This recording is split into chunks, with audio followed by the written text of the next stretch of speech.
होती, त्याने सांगितलं दत्तात्रय प्रभूंकडे जा आणि कोऱ्या भूमी संस्कार कर. सांगितले ओळखन तुझ्या कावडीला कोंब फुटल.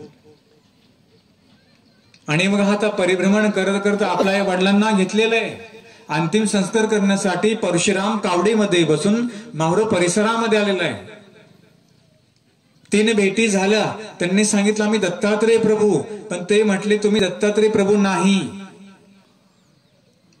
मुद्दाम परीक्षा बघितली. चरित्र मोठे आहे, तुम्हाला संदर्भ मी सांगतो आहे.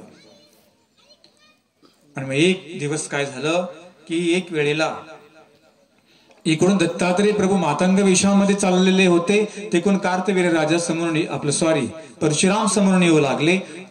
कावडीला त्याच्या कोंब फुटले.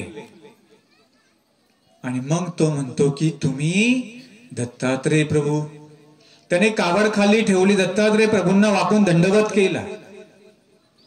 आमच्या कवीने म्हटलेले कावडी तुझ्या कोंब फुटला, त्यासी देखता दत्त भेटला.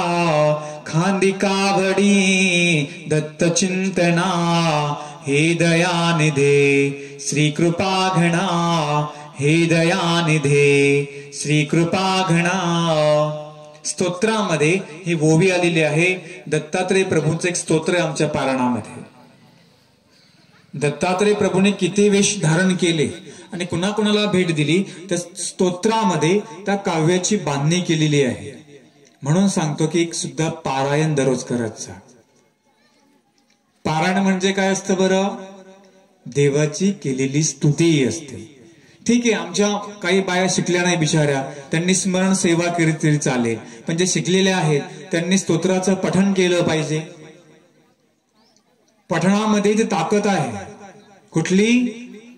पठण जर केलं तर आपल्यामध्ये विष उतरतंय. हे चप्पल काढून उभा रे, उभा नको करू, चप्पल काढ.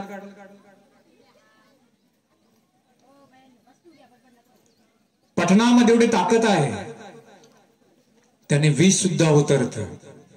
मौद्याला निळभट्ट भांडारी काळांना वेंगळी चावलेली होती.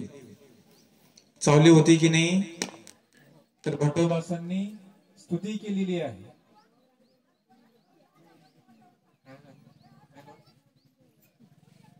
बोलवा